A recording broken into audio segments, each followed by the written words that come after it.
self, your faith grow. With this one, you said that it is important that Christians recognize that without faith it is impossible to please God. But then faith shouldn't be at a certain level that never increases. When you are a Christian and you've been a Christian for a number of years, it is expected that the kind of faith that you had when you were a baby Christian becomes way different, in fact, far more than when you've been a Christian for 20 years. But then what we've been experiencing is that people have been Christians for a long time, but then the things that they were doing, sometimes it even decreases or it just remains the same. So Reverend, let's first talk about how important faith is for a Christian's walk with God and why, based on that faith should grow. So how important is faith? Faith is the be and end of all of everything, because we don't see God physically, and but we believe that He is. And the Bible says, without faith, in Hebrews 11:6, without faith it's impossible to please God. For everyone that comes to God must know that He is. You see, you need faith to know that He is, and that He's a rewarder. You cannot serve, you cannot have a relationship with somebody you don't know exists or not. Are you with me? That's why faith is very paramount. In fact, we call our Christian walk with God as Christian faith, because it is a belief system. It is something that we can't prove it physically, but we more than know that it exists. Our walk with God, our relationship with God, we know. It's just like anything. It's just like the Bible describes our walk with God as a love, like a husband and a wife. The relationship the Bible calls us the church, the bride of Christ. We know all of us have a certain relationship with God. Are you with me? And see, if before a man falls in love with a woman and they get married and have family, they are two individuals working separately. They get to become acquainted with each other, and then it moves on through communication, constant communication, friendship ensues, and then it goes on from friendship to become something else. They get into a relationship, then it goes into marriage, then it goes. But it evolves, and so our faith must also evolve that way. And the way to make your faith evolve is through prayer and the reading of the Word and fellowship with the brethren. In 1 Peter 2:2 says, newborn babies desire the sincere milk of the Word that you may grow thereby. It's expected of us to grow.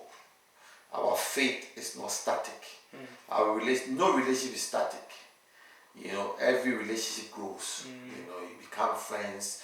And the more you communicate, you get more intimate. You get to share secrets. You evolve in your relationship. For instance, my son, for instance, when he was a certain age, I won't talk to him, but I'll make some funny sound, goo goo gaga, because of the baby. And then like a toddler, I was with him.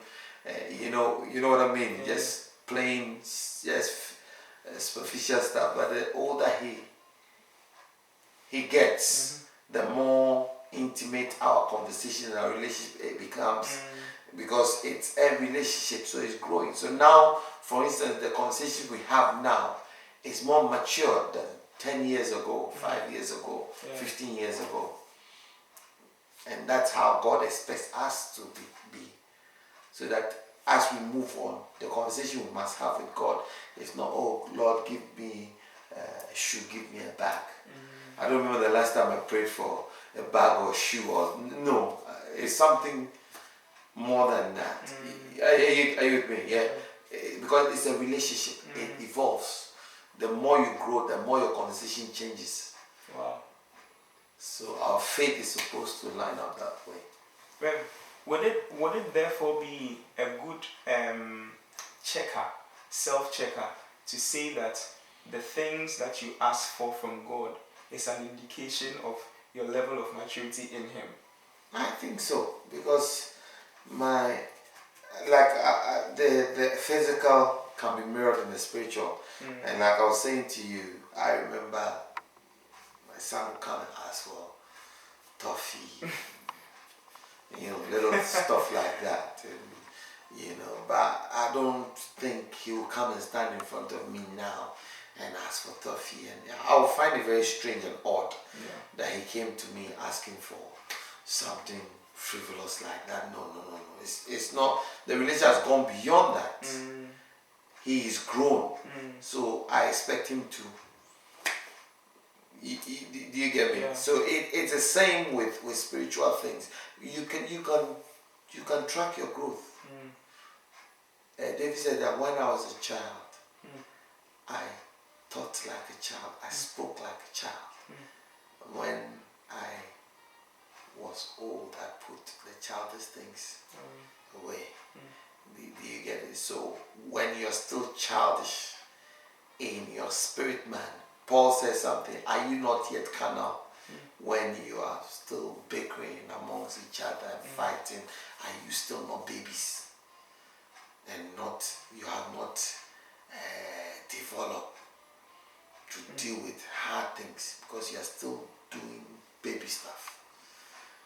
So if spiritually you are still doing carnal stuff, then you are obviously not maturing in your faith.